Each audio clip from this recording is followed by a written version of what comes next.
Demi nambah cinta telah ku persembahkan hatiku hanya untukmu. Telah ku jaga kejujuran dalam setiap nafasku. Karena demi cinta telah ku relakan kecewaku atas ingkarmu. Assalamualaikum warahmatullahi wabarakatuh. Alhamdulillah wassalatu wassalamu ala rasulillah. Sobat akhirat di 5 benua, gimana, sehat semua ya, insyaallah. Semoga Allah melindungi kita dalam kehidupan dunia yang fana ini. Semoga kita selamat ya, dalam kehidupan yang al-hayatul faniyah, dan selamat sampai menyeberang negeri akhirat dalam kehidupan yang kekal abadi dan tidak mati-mati lagi, dalam kehidupan yang al-hayatul baqiyah. Gila harta, itulah ciri dari politisi Indonesia, modern Indonesia. Berlomba-lomba ya, mengejar harta, mengejar jabatan. Nggak ada kesederhanaan hidup ya. Nggak ada kesederhanaan hidup, dan juga tidak ada kedalaman pemikiran, keluasan wawasan sebagai sebagai hasil dari kedalaman refleksi dan juga keluasan bacaan. Tampaknya orientasi yang sangat bendawi itu ciri dari pejabat-pejabat kita, dari politisi-politisi kita yang masuk dalam dunia politik, sehingga kita lihat banyak orang masuk penjara, pejabat-pejabat publik kita, dan semuanya karena persoalan dunia, persoalan uang ya, persoalan jual beli jabatan ya, soal korupsi. Inilah zaman di mana nilai-nilai idealisme, nilai kejujuran, keadilan itu tersingkirkan ya, di panggung sejarah Indonesia modern ya. Dan tentu diperlukan orang-orang yang memiliki orientasi yang sebaliknya, yang kuat memegang nilai, yang integritasnya itu terjaga, yang harus muncul di pentas ya, politik nasional kita. Kebohongan-kebohongan dan kemudian istilahnya pengkhianatan intelektual, menggunakan kecanggihan ilmu pengetahuan untuk membenamkan nurani sendiri, dan juga membenamkan pijar-pijar intelektual yang sebenarnya hanya untuk mendapatkan uang ya, ratusan juta, miliaran. Yang penting dapat, dan kemudian mempersetankan, menyingkirkan ya, nilai-nilai idealisme, menyingkirkan values ya, menyingkirkan values. Itulah hidup ya. 10 tahun terakhir ini kita hidup di tengah suasana gelombang gila harta, baik yang muda, politisi muda maupun politisi tua, sama saja ya. Apakah masih ada harapan? Ada. Ya, itulah yang muncul di masyarakat sekarang. Ada kerinduan untuk mendapatkan kembali kesederhanaan, mendapatkan kembali kejujuran, keadilan sosial, mendapatkan kembali nilai-nilai kebenaran, sehingga orang masih mendambakan seorang Habib Rizik. Tentu di seberang jalan di sana, lawan-lawan Habib Rizik bagaimana membenamkan Habib Rizik kembali ke dalam penjara setelah 3,5 tahun. Orang-orang yang tamak itu, penguasa-penguasa yang gila harta itu, berhasil untuk sementara mengurung atau mengisolasi Habib Rizik itu di Arab Saudi selama 3 tahun 7 bulan dan tidak ada yang membela. Pejabat-pejabat publik, tokoh-tokoh politisi itu tidak ada yang membela, kecuali yang membela adalah para ulama, para ustadz, para orang-orang yang du'afa. Kerinduan untuk mendapatkan pemimpin baru itu tiba-tiba seolah-olah tiba-tiba muncul pada diri Anies Baswedan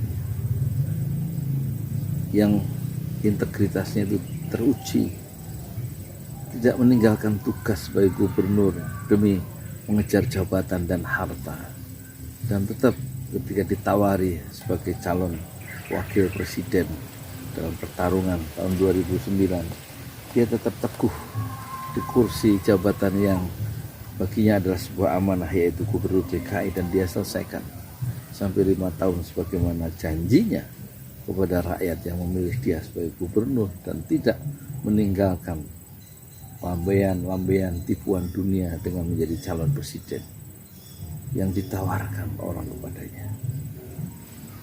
Dia berorientasi pada nilai, yaitu Anies Baswedan, dan dia tampaknya tidak gila harta dan tidak gila jabatan, dan dia ditawari untuk menjadi calon presiden oleh Partai Nasdem. Dia tidak minta, tapi dia ditawari, dan masyarakat kemudian memberikan pengakuannya di berbagai daerah ketika dia melakukan safari politik setelah pencapresan tanggal 3 Oktober 2022. Jadi ini adalah gejala baru.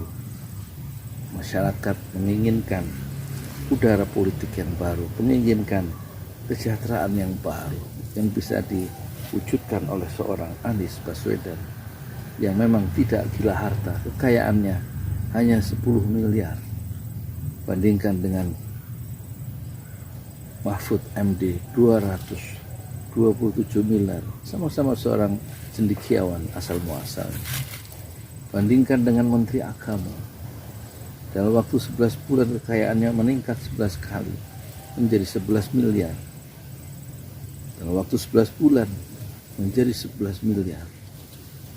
Tentu konstruksi bangunan argumentasi dia jual ke media mengapa dia punya uang sebanyak itu, dan orang tidak terlalu respon, tidak terlalu respect dengan orang-orang, dengan pejabat-pejabat yang tidak menunjukkan integritas pribadinya dan kesederhanaan hidupnya di tengah kemiskinan bangsanya. Oleh karena itu orang masih mengingat ya, Anwar Ibrahim yang sekarang menjadi Perdana Menteri dalam usia 75 tahun, 3 kali di penjara. Tahun 98 ketika kita reformasi di Malaysia, di negara kita, Anwar Ibrahim itu justru kukunya dicabut, dikeluarkan dari anggota partai yang membesarkan, yaitu UMNO, dan kemudian dia dipecat sebagai Perdana Menteri Malaysia tahun 98 karena perbedaan faham politik, dan kemudian dia berkali-kali dimasukkan penjara sampai 3 kali. Dalam penantiannya selama 25 tahun, akhir 2022 dia dilantik menjadi Perdana Menteri Malaysia yang ke-10 melalui gelombang pasang dan gelombang surut, dan dia mengatakan lebih banyak dia mengalami gelombang surut, dan dia kini sebagai Perdana Menteri menolak digaji.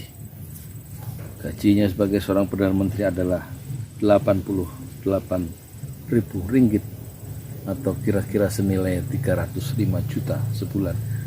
305 juta sebulan dia menolak itu. Mengapa? Karena menurut dia ingin memikat hati rakyat Malaysia. Kenapa dia menolak gaji itu? Karena masih banyak orang miskin di Malaysia, orang yang duafa, dan dia ingin menunjukkan bahwa tidak semua politisi gila harta. Tapi sayang sekali, Amin Rais kemarin ketika dipancing oleh wartawan kenapa tidak jadi wakil presiden dari Anies Baswedan. Dia mengatakan, saya sudah tua, padahal usianya baru 78. Anwar Ibrahim 75 tahun menjadi Perdana Menteri setelah berjuang seperempat abad. Sementara sebelumnya Mahathir Muhammad kembali menjadi Perdana Menteri di saat usianya 92 tahun. Lebih tua dari Amin Rais yang katanya mengaku sudah tua 78 tahun. Dia lupa bahwa dia mendapatkan gelar doktor juga pada usia yang tua, yaitu 40 tahun dari Universitas Chicago, Amerika ketika usianya 40 tahun.